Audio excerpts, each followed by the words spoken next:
Hey everyone, today we're diving into something that is an absolute game changer for your English.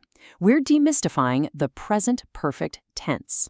Now, I know for a lot of you, especially my Brazilian A2 learners out there who naturally want to map this straight back to Portuguese, this specific grammar point can feel like a massive, frustrating roadblock, right? It's kind of confusing. But stick with me, because by the end of this explainer, you're going to see exactly how it works, why we use it, and how you can actually start using it confidently to talk about your amazing life experiences.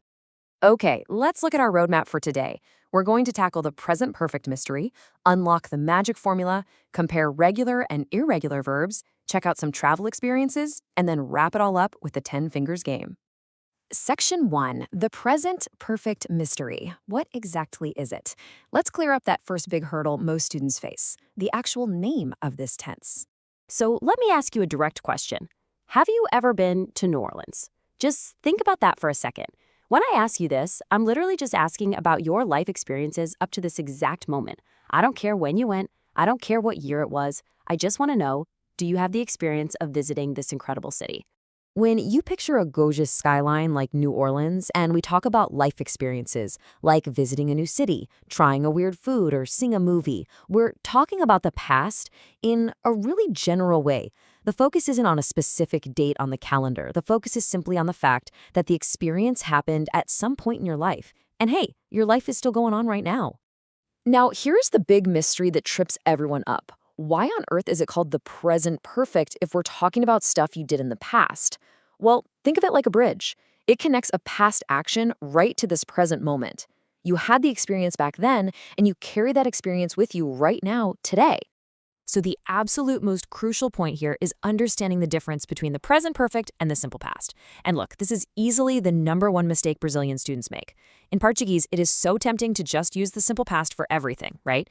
But in English, if the time period is unfinished, like your life, you use the present perfect. Have you ever eaten Moroccan food? You're just talking generally about your life. But the second you attach a specific finished time to it, like in 2002 or yesterday, you have to switch to the simple past. I ate it once in Paris in 2002. Present perfect is for general experience, while simple past is for a specific finished event. Section 2, the magic formula. How to build it. Now that we know why we use it, let's learn exactly how to build it. It's honestly as simple as following a 3-step recipe. Step 1, start with your subject. I, you, we, they, he, she, or it. Step 2, add your helping verb. So you'll use have for I, you, we, and they.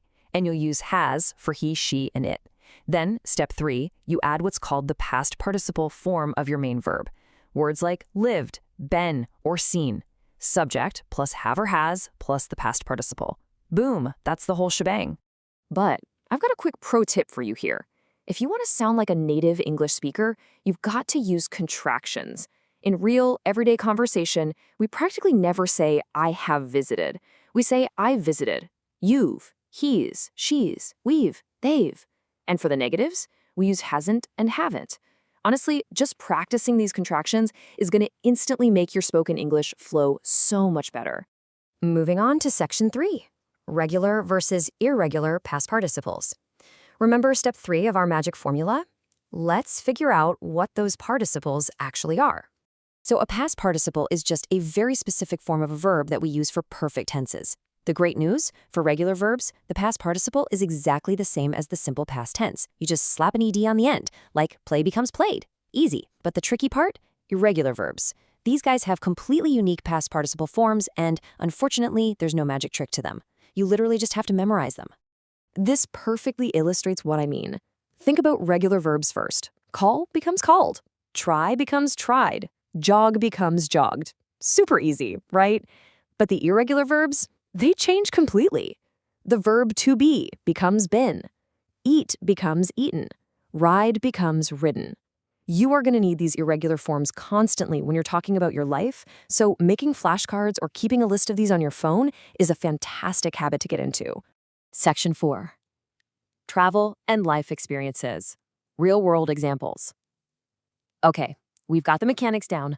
Let's bring this grammar to life and apply it to some fun travel experiences.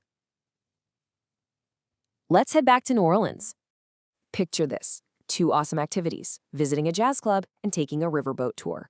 You might turn to your friend and say, I have already been to a jazz club, but I have never taken a riverboat tour. Notice how beautifully the present perfect works here. We drop already right between have and our past participle been to show it's a completed experience. And we use never right before taken to show that in your entire life up to this very moment, that experience hasn't happened yet. Or how about this iconic red streetcar? You could ask someone, have you ridden in a streetcar? Look at that irregular past participle ridden in action. Imagine asking a local that question, or just telling a friend about your trip. By simply saying, I have ridden in a streetcar, you're sharing a little piece of your personal history without needing to dig into exactly what day or time it happened. All right, Section 5, the 10 fingers game. Let's play.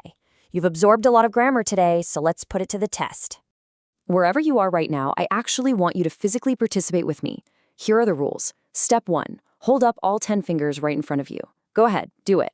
Step 2, I'm going to read a series of have you ever questions. Step 3, if you have done the activity, put one finger down. If you have never done it, leave your finger up. The goal is just to see how many fingers you have left at the end. Hands up? All right, let's go. Here we go. Have you ever eaten Italian food? If yes, put a finger down. Have you ever gotten a tattoo? Finger down if you have. Have you ever met a famous person? Okay, how about this one? Have you ever ridden a motorcycle? Have you ever visited China? And let's do a moment of truth here. Have you ever cheated on a test? Put that finger down if you have. Don't lie. So how many fingers do you have left? You know, every single finger you put down represents an amazing, unique life experience that you can now confidently describe in English using the present perfect tense. It's not just some boring grammar rule. It's literally your ultimate tool for sharing who you are and what you've done with the world. Keep practicing those irregular verbs, keep talking about your experiences, and my final question for you is this: what amazing experiences are you going to have next? Thanks so much for joining me on this explainer, and I'll catch you next time.